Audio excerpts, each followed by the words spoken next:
Yeah, Chris is feeling under the weather. Rumor has it that he's making a guest appearance. Chris, you there? Come in. And hey, everybody, welcome to Twin Talk, a video discussion show with twin brothers Chris and Kevin drink and draw. We'll talk about comic books, movies, and all things pop culture. We are your host, Chris Hart. Floating head, Chris. What?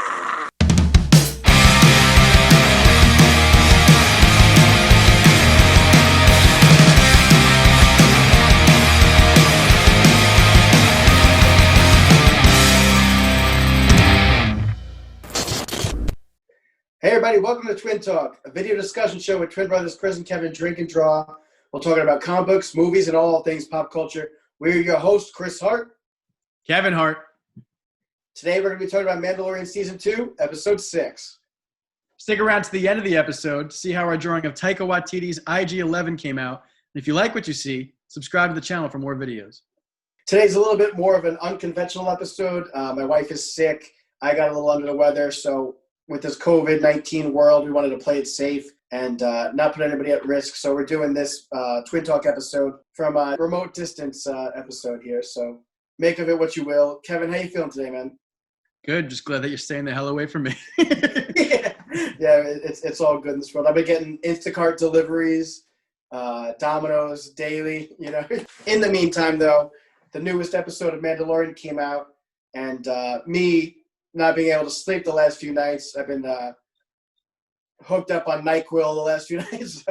So I've been kind of loopy, staying up past my bedtime. Last night, the new Mandalorian episode debuted. I stayed up to watch it. 3:02 a.m. I was watching it here on the East Coast.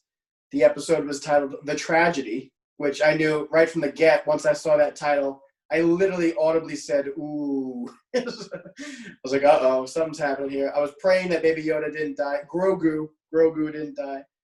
And what'd you think of the episode, Kev? Yeah, once I saw that title, The Tragedy, I knew that we were in for some bad news. I was getting a little paranoid. Didn't know if there might be a death in the episode. Thankfully, there wasn't, besides a whole bunch of Stormtroopers getting killed. And Baby Yoda, Grogu, the child, he made it out safe, although in the arms of the Empire. So I'm just glad that he ain't dead. Immediately, the episode starts off. We're finally making our way to the planet Tython as the journey's taking us. And we see that, just like the rest of us, Din Djarin, the Mandalorian, he's getting used to calling Baby Yoda, the child, Grogu. Definitely that name reveal it's going to be a transitionary period for sure. Yeah, definitely. I feel like half the internet is still just going to call him Baby Yoda. And I'm okay with that because that's what I'm going to do. I'm having trouble with the name. I'm like Greg, Grogu, Groot, Grey Goose, feeling loose. It's too close to Baby Groot for me. I'm just going to call him Baby Yoda and see which one of them is the more cute of the two. So as the world's getting accustomed to the Baby Yoda's real names, real identity, Grogu, we see the Mando, he starts name dropping him a little bit, trying to get familiar with the baby. He's like Grogu, and Grogu each time is like, huh? Each time he's like, Grogu. Huh? So each time he's responding to it. Obviously, like I feel like Baby Yoda, Grogu, has kind of been waiting for him to call him by his name this whole time, and now that he finally knows his name, he's just like, yeah, like, what up? Whatever he says his name is like, yeah. They're in the Razor Crest. He's still playing with the metal spear. We see the Mando is still playing ball with the kid with his force pull to this metal spear that he loves from the knob of the ship. Yeah, we see the Mandalorian. He's getting all emotional. He's fighting back tears. The journey that we've been on for 14 episodes now seems to be coming to a close with the departure of the duo. I'm not looking forward to it, and obviously neither is Din Djarin, the Mandalorian. He's getting all emotional, reminding himself the reason why he brought Baby Yoda, the child, on this journey in the first place, that he's got to get him to his people, get him to a safe place. So we finally arrived on the planet Tython. We see the Jedi Training Temple, which looks exactly like Stonehenge from England. It's just a bunch of rocks. But I was kind of hoping to see the training temple that Luke was secluded himself on in The Last Jedi. I was really hoping to see if he would make a cameo or if that's where we were heading. We still have no idea which Jedi is going to reach out for Baby Yoda making this Force connection. That would have been awesome to see Baby Yoda land on Ahch-To to run into Luke Skywalker, but I think this show might delve into that later on, maybe next season. I would love to see Sebastian Stan show up as Luke Skywalker, a young Luke Skywalker, Or even if they wanted to do like the de-aging technology that they've been using in the last few movies, I would be fine seeing that too. As long as we get Luke Skywalker in the show, I would lose my mind. But building on top of that, yeah, so Baby Yoda, he lands on Typhoon Lagoon. They're in this rock circle that apparently they can't even land their ship on, so Mando's got to like jetpack his way down to it. Yeah, actually, you know what? It definitely wasn't the Last Jedi's place because we didn't see any creature with nipples and milking green milk. You didn't see any green breast milk. But going back, yeah, I've seen all the fan art so far for Sebastian Stan. Even before the fan art, once that was a rumor back in the day, like I was immediately like, yeah, they should definitely awesome, yeah. They should definitely make a story set in the past again. I mean, I'm sure they could come up with some sort of story in between or whatever, but I would love to see Sebastian Stan repping Luke Skywalker. It wouldn't even matter. Just a young Luke Skywalker, no matter who. Shia LaBeouf could play this dude, and it would be the greatest thing in the world because Luke Skywalker has so many fan favorites, and just to see him even like mentioned in this show would be such like a name, like the name drop the mic, and I would love to see that because, you know, we think about it, how many Jedis are left? You know, Yoda, Luke. Actually, this is actually Return of the Jedi. This is after Return of the Jedi. So yeah, Yoda's not even there 5 anymore. years in the timeline afterwards. Yeah, Yoda's not even an option anymore. So we got Luke Skywalker and Ahsoka. That's pretty much it. Again, as we brought out in our last episode, I've seen the conspiracy theories of a Mace Windu making an appearance, Samuel L. Jackson coming back. Again, we did not see an on-screen death, so that can neither be confirmed nor denied because clearly Boba Fett's back. Clearly, even as we're going to see this assassin, Fennec Shand, is back. So death means nothing in Hollywood. He places him on the seeing stone, but he was like, is anyone, you know, what do you see? You know? Yeah, he was like, the nice lady, Ahsoka, said that just to bring him there and he'll do the rest. So he places him there and he hopes that someone will reach out to him, which obviously Mando wants instant gratification, doesn't get it. And then seconds later, like we turn around, there's like a blue force field on Baby Yoda.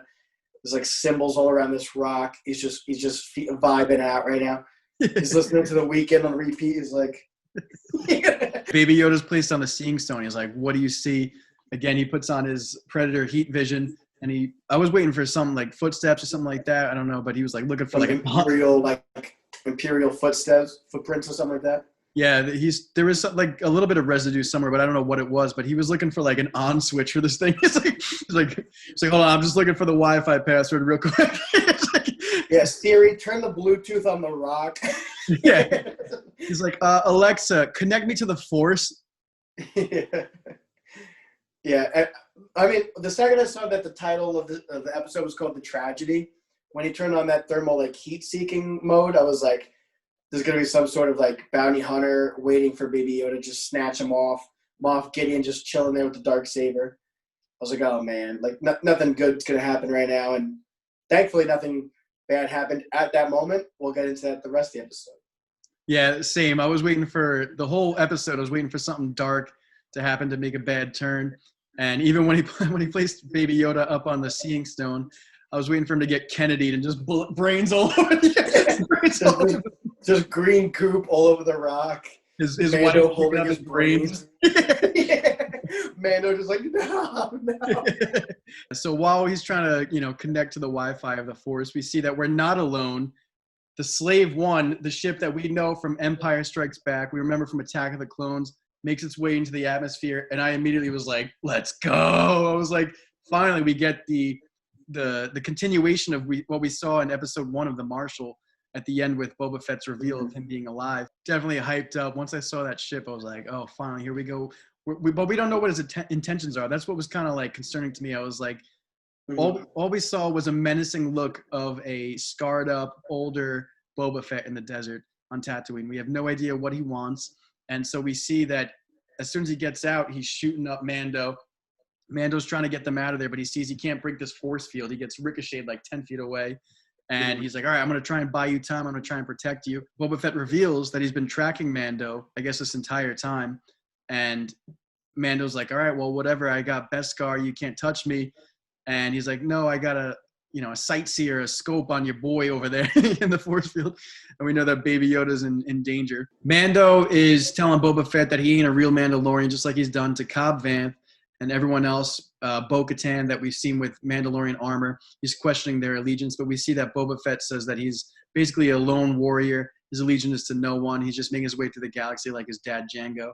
And we see that he's got some help, though, through a resurrected character from season 1, who I totally forgot about. Her name is Fennec Shand, is the character's name. And we last saw her in season 1, chapter 5, The Gunslinger. She was gunned down by the rookie, hasn't hit puberty yet, bounty hunter, brown nose in the guild. What was his name? Toro Calican, I think his name was. I don't even care about his name, bro. I'm going to call him Punkcast from here on out. Exactly, That kid sucked. He was the worst. He was like Toby from The Office. Nobody liked him, and he was like, dude, I'm just trying to get into the guild. Yeah, but we see that the character Fennec Shand, she took a slug right to the gut. She was left for dead in the desert, gangland style. But again, as we said before, no one stays dead in Hollywood, not even Boba Fett, because he even says, the sands of Tatooine, which, by the way, Temuera Morrison's voice is absolutely awesome. So menacing, so badass in this episode.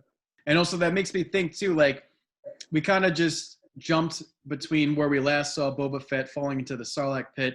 Between now, he says that the sands of Tatooine, basically fate had another plan, basically.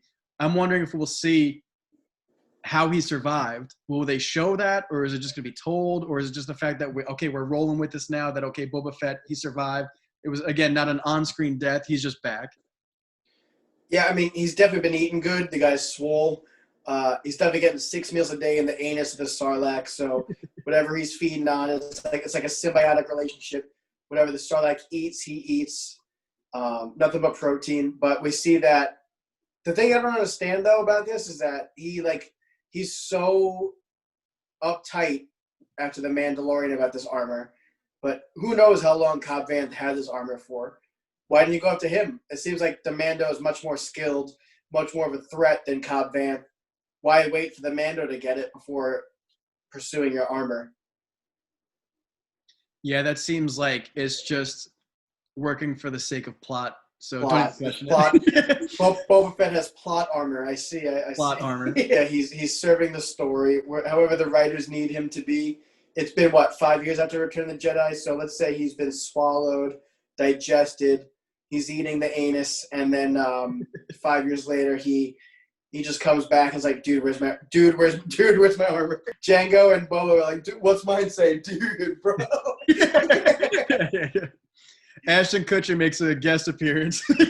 He looked cool, though. Even with or without the armor, Temuera Morrison is Boba Fett. He's killing it, man. He looks awesome with the scarred, the bald head, everything. I really liked seeing Boba. I was even cool if they left him like that, and I was shocked. Not shocked, but I was like, are they going to throw him in the armor, or are they going to wait for the finale of season 2 to have him team up with him? And they just jump right into it. We see that he sees the open doors of the Razor Crest, and I was like, isn't he? And he just armors up. But so that's what we get into next. We see that the Stormtroopers arrive. Not only did we see Mando come down to this planet Tython, now we have a guest, Boba Fett and Fennec Shand. These Stormtroopers arrive on their ship. Right away we know target practice. Clearly that's apparent because they're just getting lit up the moment they open this ship. It's like storming Normandy on D-Day. Yeah, they're just lighting them up. As soon as they come out, it's just like a few of them die. But the funny thing about it is, we saw that in the previous episodes that Moff Gideon has this army of dark troopers that he has at his command. And instead of sending these things out, he obviously doesn't care about lack of life, loss of life, lack of military, personnel, because he just sends these guys out by the handful. They get obliterated by 3 people. Mando's freaking out. He's trying to get Grogu out of this force field. Again, we see he's unsuccessful. And we see these, again, like you said, these 3 guys taking on this army of stormtroopers. And they pose, again, no real threat. Even, what's her name, Fennec Shand, she's like, she's leg pressing this giant boulder. She's like, I heard you guys like rock and roll. Well, that was the thing. Is It reminded me a lot of Saving Private Ryan when like the sharpshooter sniper is like in the bell tower, and then he's got like the POV shot of the tank looking up at him, and it's like, oh man. So we see that the stormtroopers are setting up this like Gatling gun to just destroy them, and then once they shoot it, they shoot this rock, this giant rock, like out of its foundation, and all of a sudden Fennec Shand is able to like leg press like 2,000 pounds, and she's just like 1, 2. PR. She just hits this thing and it starts tumbling down this hill. And we see that stormtroopers, again, have not a single brain in between the whole lot of them. The one guy's like lighting up the rock, hoping that it'll split in half. Instead of jumping out of the way, he's just like, just letting At what point do we ditch the turret? It's not working. You're about to get crushed by a 2,000-pound boulder. It's time to abort the mission, you know what I'm saying? Yeah, she plays a game of bowling with these stormtroopers as the pins. And I thought the same thing too. I was like, at what point do we maybe ditch the turret? Live by the turret, die by the turret. Things are getting a little dicey again with these stormtroopers. Again, we obviously know that they're no real threat. They're gonna make it out. But Boba Fett comes back. He drops this like detonator in the middle of the field, and stormtroopers go flying. And we see Temuera Morrison rocking the Boba Fett armor. He looked awesome, but did anyone think that he would fit in it after we saw Cobb Vanth kind of just like, There is no way that's the same costume. It's like Cobb Vanth is like probably like $180 at most. Yeah, $180 at most. Temuera Morrison is like my size, like 250. He once deadlifted 405 beltless, but now he's like drinking a ton of micro beers in the Sarlacc pit, so he's just like at the cantina, like, yeah, man, I was Boba Fett. I used to deadlift 405, and now he just like stretches out the costume. He's like, give me my armor. He puts it on, but it was badass though. I'm not gonna lie. He puts it on. That one shot, the stormtroopers like coming up, and we see Boba Fett just rising up, backhands this dude, shoots him in the chest. Decades in the making. Seeing that jump from the old movies to this now, I was just like, oh man, this is awesome. Everyone's nipples are hard. Ding ding, turkey's done. Just the continuity was awesome, seeing this character back from the dead. Yeah, I'm sure. I mean, I can only imagine being a fan of Boba Fett back in the 70s, 80s. And like the only time he uses jetpack was when he dies.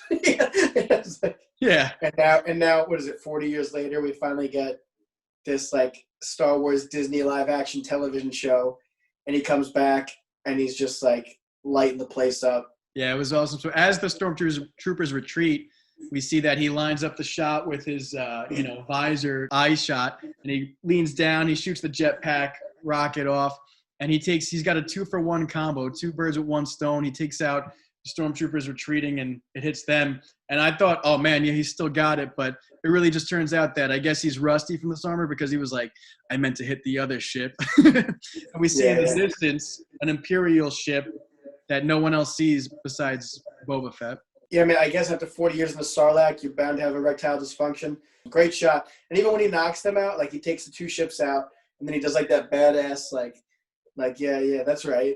An explosion worthy of Michael Bay in the background happening. He's just walking away from the explosion. Absolutely. Jon Favreau like pays homage to himself from Iron Man. Yeah. Of like this like rocket fire, turn your back and watch the explosion as you walk away. We see Mofo Gideon looking like an owner of a fast food chicken joint. I don't know why, but the resemblance is striking. Absolutely, man. For some reason, I feel like the Empire like has stock in Los Pollos Hermanos. I don't know why though, but just me. The Chicken Brothers. The Chicken Brothers. Giancarlo Esposito, he's chasing after the child since season 1. We see that he sends out these dark troopers, which looked absolutely awesome. Speaking of Jon Favreau, he's flexing that Disney budget. He's flexing his skills he's acquired from working on the first 2 Iron Man films, because these things looked friggin' A, man. And Lion King and Jungle Book. This guy's got money up the ass, man. He's talented. He's definitely an underrated, under-talked about director, I feel. The guy was in Friends. The guy was, he's done Iron Man. He's starred in the Spider-Man movies now with Tom Holland. He's just all over the place. So I don't know why we're not talking about Jon Favreau. He's a chef. Like, the guy does it all. Yeah, it's just crazy to look at, like, me and my wife, we watched the movie Couples Retreat the other day, and it's like seeing Vince Vaughn and Jon Favreau. and even the movie Four Christmases, it's like this is the same guy that directed Iron Man and The Mandalorian. Like he's obviously a creative talent that likes to flex his creative muscles here and there, on top of being a funny, charismatic human being in general. And so we see that these dark troopers, they grab Baby Yoda. I was expecting as they were kind of like walking up to him on the Seeing Stone, I guess he was tired from the force field, which I thought he was going to maybe gain energy from it, but he was just tired like usual. And we see that he can't do anything against these dark troopers because they just take him and they just fly up. There's a moment where Baby Yoda sees Din Djarin, and I was thinking like that's his catalyst to use the force, that emotional response. I thought he was going to just like blow back all these dark troopers and just start wrecking them, crushing them with his hands. That obviously doesn't happen. Henceforth, the title of the episode, The Tragedy. We see these dark troopers. They take Baby Yoda and they start bringing him up to the Imperial ship. Yeah, exactly. I thought, like you said, I thought it was going to be like a flight or fight response. He just got this force connection. I thought he was going to almost like level up like in a video game and finally be able to use the force correctly. But we see that he's just tired. Backtracking a little bit, before we see any of this action, we see that the Imperial ship that Moff Gideon is in absolutely obliterates the Razor Crest.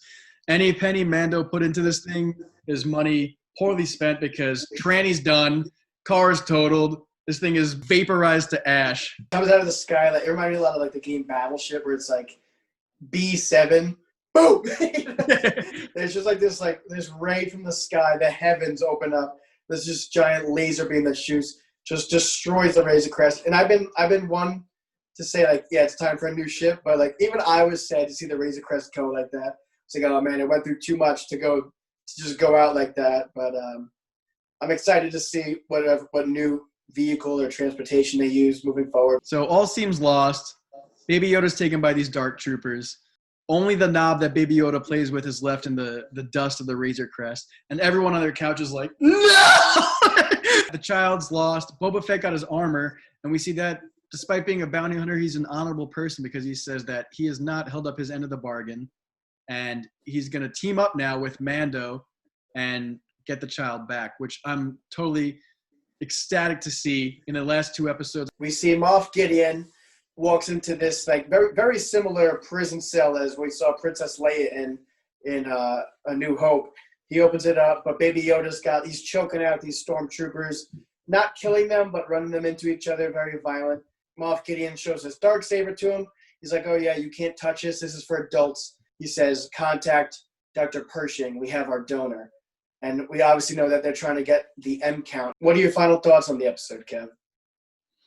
I thought this was a short but very effective episode. It was clocked in, I think, 33 minutes. It said it was, probably. Is that with credits? With credits, so it's probably like 28 minutes, 27 minutes, and it felt very short. But also, again, a lot happened in this. So I'm glad to see that they picked up the story's picking up the pace. Temuera Morrison, I thought, did an incredible job as Boba Fett with the armor, without the armor. It didn't matter. He was committed. I was shocked that we got the armor in this episode. I was waiting for them to do it in a climax, but I was excited to see that he got the armor. Again, total hype moment. And it worked well, too, with the combination of his new look with the original look. So I was happy to see that they kind of integrated the two concepts. And Fennec Shand, whatever. She's got like a robotic stomach now. Robert Rodriguez directed this episode. He's worked a lot with Danny Trejo, I believe his name was. And we've seen him in movies such as Sin City, Spy Kids, nostalgic factor there. Kill Bill Volume 2, Alita Battle Angel. So he's definitely got a good resume. And I thought he did an excellent job on this episode. Again, we just see the revolving door of directors just keeping up with showrunner. Again, all credit to Jon Favreau. Give the man all the money. And his back's hurting from bringing Star Wars out of the hole of the new Kathleen Kennedy trilogy. His spine's hurting from carrying the team. I thought it was a great episode. It was nice seeing the Slave One, the vehicle of Boba Fett again, because that vehicle always like messed up my mind. I never know if it was up, down, sideways, backwards. The way that ship operates, it always reminded me of like when you go to take a piss in the bathroom after you're drinking like 4 shots of Jaeger or Jameson. And then you go to the bathroom, like, yeah, guys, we'll be right back. I'm going to go take a piss. And then you go and you put your head on the wall. The world's just like, yo, bro. The worst case of vertigo. Yeah. someone please explain to me for real. Like, that's exactly what I was Where thinking. do you sit in that ship that it's like when they land? Because the logically- ship is like, if I could do this right, the ship is like this when it's flying, right? it faces like that, but then it When lays it lands backwards. like this. So are you like facing up like that when you land? Because Are you like laying down when you get in the ship and they're like, all right, okay, and then you're good to go? Like, or do the seats kind of like rotate? Because otherwise I would be, packing a bunch of Dramamine for the motion sickness. other than that, I'm really excited to see Boba Fett teaming up with the Mando and Fennec Shand, and I'm sure he visits Cara Dune at the end of the episode actually too, and she's like a legit marshal. He's like, they got the child.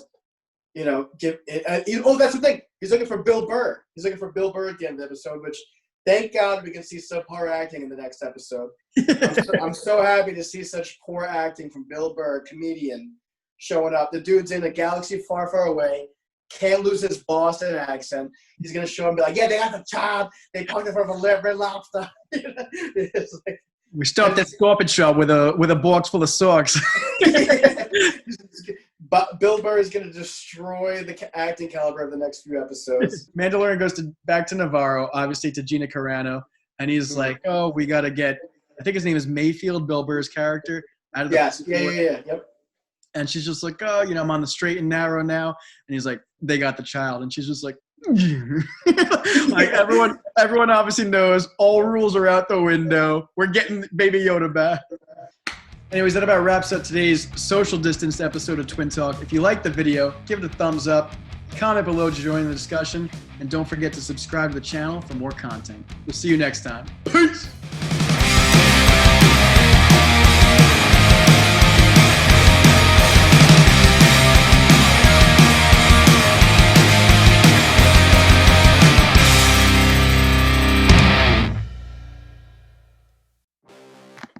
Oh man, I feel like garbage. Definitely gonna need something stronger than this because the claws ain't doing the job. I'm gonna switch over actually.